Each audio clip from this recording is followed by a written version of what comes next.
Magandang hapon mga ka-anxiety. Nandito na naman tayo ngayon sa boardwalk. Dito muna tayo hanggang sa magdilim.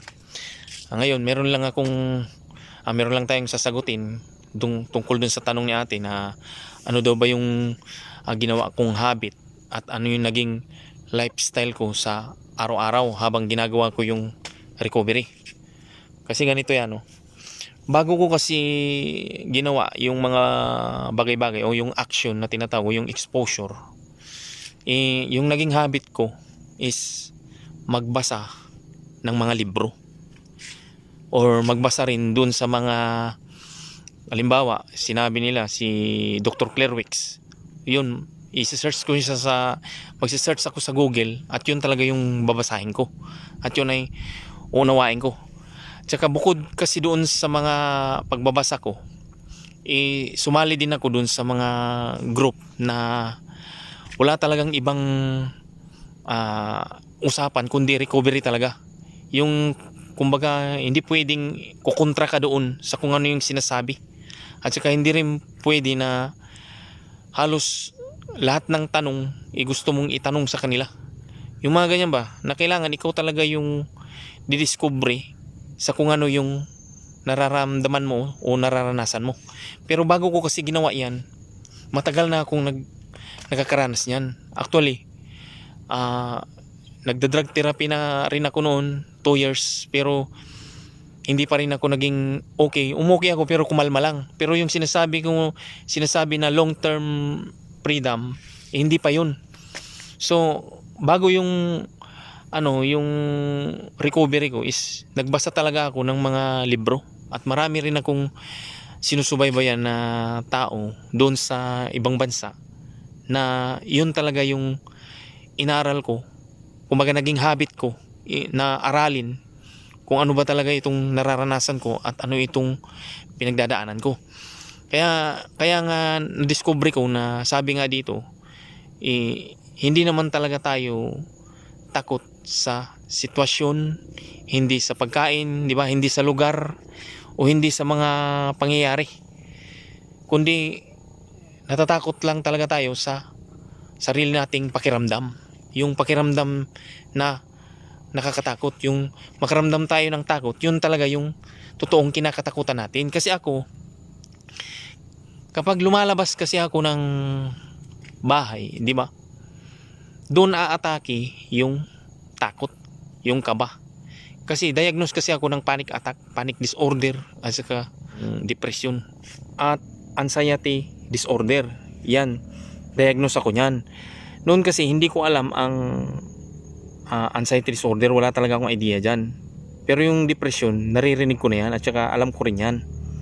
Kaya lang yung anxiety disorder talaga, hindi ko talaga alam yan.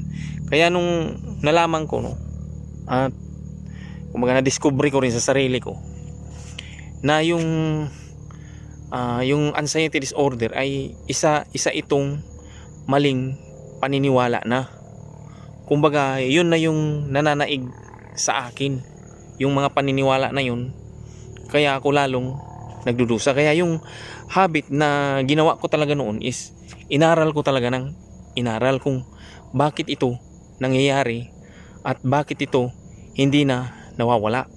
Kasi di ba nangyayari kasi nga itong sitwasyon natin kapag tayo ay gumagawa ng hindi tama o mga mali sa sarili natin.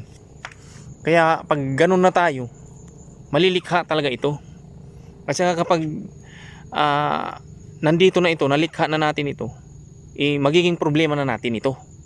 Kumbaga ito na yung pupukusan natin at ito na yung magiging dahilan kung bakit hindi na ito nawawala kasi pupukusan na natin ito. Kaya nga bago ko ginawa yung mga dapat gawin, kinabisado ko muna lahat at saka hindi ko naman yan nakuha ng mabilisan . Yung ibig ko sabihin na kinabisado ko, yung halimbawa nagpa-check up naman ako, normal yung check up ko, doon ako maniwala sa check up ko. Kumbaga yun, kinabisado ko na kailangan doon talaga ako maniniwala. At saka kapag ako ay magkakaranas ng kaba, o takot pag ako ay lumabas or meron akong pupuntahan, kailangan talaga makabisado ko na yun ay anxiety lang. Hindi ko yun dapat ituring na isang ano, kumbaga hindi totoo. Kasi kung ituturing ko kasi na totoo yun, yun talaga magtutuloy-tuloy yun. Kaya sinasabi ko na wag nyong reakan yun para yung pakiramdam na yun ay hindi magtuloy-tuloy. Ganun kasi yung ginawa ko na habit ko. Okay? Ngayon, dati kasi ganito, kapag lalabas kasi ako, tapos sasakay lang ako ng tricycle. Kapag yung tricycle kasi, halimbawa, nakadaan lang ng rough road, di ba uuga yun. Ngayon, matatakot na ako, kakabahan na ako. Doon na mag-uumpisa yung ano ko, yung kalbaryo ko sa pakiramdam ko na yun. Kaya kapag nakaramdam na ako ng kaba or takot, ang mangyayari, hindi ko na tinutuloy yung pupuntahan ko. Kumbaga babalik na lang ako pa uwi kasi nga nakaramdam ako ng takot. Pero dahil nga sa na-discover ko na yung pakiramdam ko, takot lang ako sa pakiramdam na yun, hindi ko yun ginawa noong ginagawa ko na yung mga ganun, yung mga, kumbaga ginawa ko na yung habit na kailangan takutin ko yung sarili ko sa pamamagitan ng kung ano yung ayaw kong gawin, kung ano yung, kumbaga kung saan lalabas yung kaba, kung saan siya magpaparamdam. Kailangan talaga gawin ko yun. Pero hindi ko yung ginawa na mabilisan lang. Hindi ko ginawa yun ng instant. Inunti-unti ko talaga yun hanggang sa makuha ko. Ngayon kasi, kapag minsan, halimbawa, hindi ko nakukuha, minsan natatalo ako. Ibig sabihin ng natatalo, nasasakop ba? Hindi ko na sinisisi yung sarili ko na yung kumbaga nasakop ako, sasabihin ko sa sarili ko na wala talaga, hindi na talaga ako gagaling. Hindi ganun.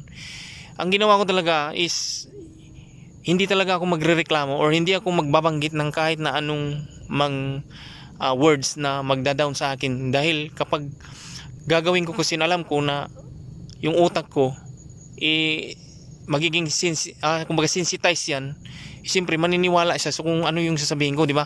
Ngayon, yun yung naging habit ko ay hindi na mag-react doon sa kung ano yung nararamdaman ko kapag hindi ko yun nakakaya. Kaya pag hindi ko nakakaya, ulitin ko yun kinabukasan. Ganun lang ng ganun yung ginawa ko hanggang sa nakuha ko din. Kasi kung hindi ko kasi uulitin, tapos kumbaga dinibdib ko na yung pakiramdam na yun, sasabihin ko na bumalik, sasabihin ko na back to zero ulit ako.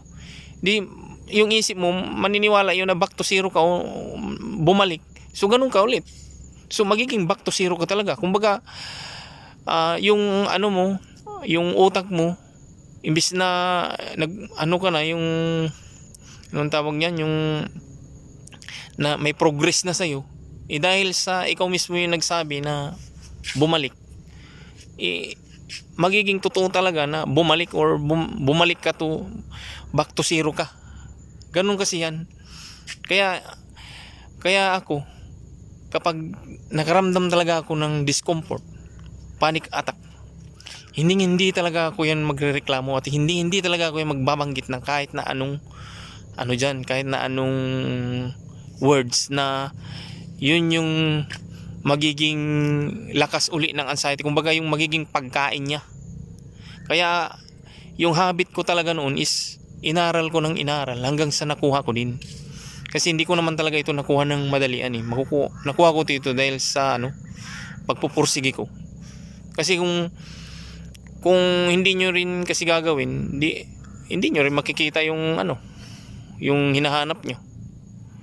Kaya ang maipapayo ko lang talaga sa inyo, doon kayo sa mga tao na walang ibang sa inyo ituturo is yung tama. Hindi lang yung papakalmahin kayo, kundi tuturuan kayo kung ano talaga yung kailangan yung gawin o ano yung dapat yung gawin.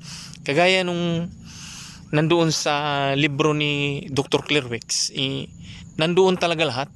At saka ako kasi naniniwala ako na kaya yung mga tao na nakarecover, yung mga naging kasama ko noon, kasama ako sa group, kasali ako doon, naniniwala ako na isa rin sa dahilan kung bakit sila nakarecover dahil kay Dr. Claire Wicks.